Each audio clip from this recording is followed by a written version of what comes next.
Salam, Sobat BSJD yang dikasihi Tuhan kita Yesus Kristus. Apa kabar?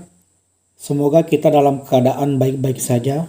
Dan jika tidak, biarkanlah kuasa Roh Kudus hadir untuk menyertai kita, sehingga selalu kuat dan dimampukan menghadapi hari demi hari dalam hidup ini.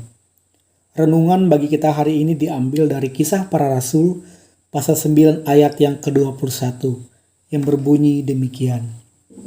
Semua orang yang mendengar hal itu heran dan berkata, "Bukankah dia ini yang di Yerusalem, yang mau membinasakan barang siapa yang memanggil nama Yesus ini? Dan bukankah dia datang ke sini dengan maksud untuk menangkap dan membawa mereka ke hadapan imam-imam kepala?" Amin untuk pembacaan Alkitab kita. Sobat BSJD yang dikasihi Tuhan, kadang kita takut untuk berubah. Takut untuk memperbaiki diri kita, walaupun tujuannya untuk menjadi lebih baik. Kita takut jika itu terjadi maka banyak hal yang berubah juga di sekitar kita. Contohnya, dalam lingkungan pertemanan, kita biasa berkata-kata kasar, membahas topik-topik yang tidak baik. Saat kita tidak melakukan itu lagi, teman-teman kita menjauhi karena merasa perubahan yang kita alami tidak cocok dengan mereka. Atau dalam pekerjaan, mungkin kita biasa melakukan hal yang tidak baik seperti korupsi misalnya, untuk menambah penghasilan yang kita miliki. Tak kala itu tidak dilakukan lagi, penghasilan kita jadi berkurang, banyak hal yang kita inginkan tapi tidak bisa kita penuhi. Atau dalam kehidupan kita sering melihat banyak terjadi kejahatan, ketidakadilan, namun memilih untuk diam karena takut jika kita berbicara, itu akan membawa masalah bagi diri kita sendiri. Dan masih banyak contoh lainnya. Jadi kadang kita tidak mampu atau tidak mau untuk memperbaiki diri, berubah menjadi lebih baik karena takut dunia menolak kita. Sobat BSJD yang dikasihi Tuhan, mari kita lihat Paulus. Paulus sebenarnya sudah berada di zona nyaman dalam hidupnya. Ia punya pekerjaan, ia punya teman dan sahabat, ia hidup berkecukupan. Tetapi saat ia mengalami pertobatan dan menerima Kristus, terjadi perubahan besar dalam hidupnya. Secara dunia, perubahan ini mungkin tidak baik.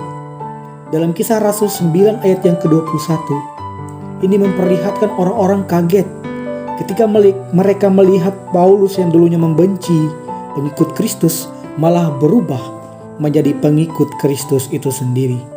Sehingga banyak teman-temannya yang dulu suka padanya berbalik membenci, bahkan mencari untuk membunuh Paulus. Paulus yang dulu hidup berkecukupan harus bekerja sebagai tukang tenda untuk memenuhi kebutuhan hidupnya. Dalam Kisah Rasul 3 ayat 18. Dulu Paulus yang sudah mempunyai rumah tempat tinggal yang nyaman harus rela ia tinggalkan. Ia pergi ke banyak tempat untuk menyampaikan Injil. Ada yang menolak, ada juga yang menerima. Sobat BSJD yang dikasihi Tuhan kita Yesus Kristus, kita tidak ingin berubah, memperbaiki diri kita untuk menjadi lebih baik karena takut untuk meninggalkan zona nyaman saat ini. Walaupun sebenarnya sudah tahu apa yang kita lakukan itu salah. Memang memikul salib tidak selamanya menyenangkan. Lukas 9 ayat 23 mengatakan, "Setiap orang yang mau mengikut aku," Yesus katakan, "ia harus menyangkal dirinya, memikul salibnya setiap hari dan mengikut aku." Menyangkal diri memang sulit. Meninggalkan zona nyaman dalam hidup memang tidak mudah. Tetapi ketahuilah, bagi orang-orang yang mampu melakukan itu, maka Tuhan sendiri akan menyertainya. Tuhan memberikan kebahagiaan, memberikan sukacita, memberikan kedamaian dalam diri saudara. Yesus mengatakan dalam Lukas 9 ayat 25, "Apa gunanya memiliki seluruh dunia, tetapi membinasakan atau merugikan diri sendiri?" Paulus berubah menjadi pengikut Kristus yang sejati walaupun dunia menolaknya. Tetapi Tuhan menyertainya, mencukupkan segala kebutuhan dan memberikan Paulus kedamaian serta sukacita atas pilihan yang ia buat. Demikian dalam hidup ini. Itu kembali menjadi pilihan kita masing-masing.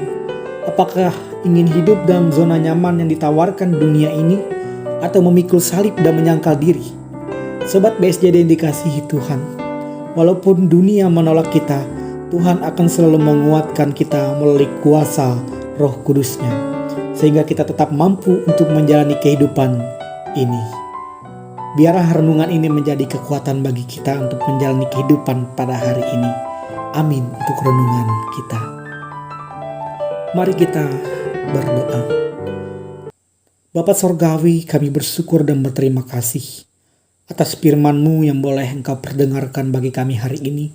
Biarlah ini menjadi kekuatan bagi kami, biarlah ini menjadi pengajaran, biarlah ini menjadi hal yang baru yang boleh kami terapkan dalam hidup dan kehidupan kami hari lepas hari.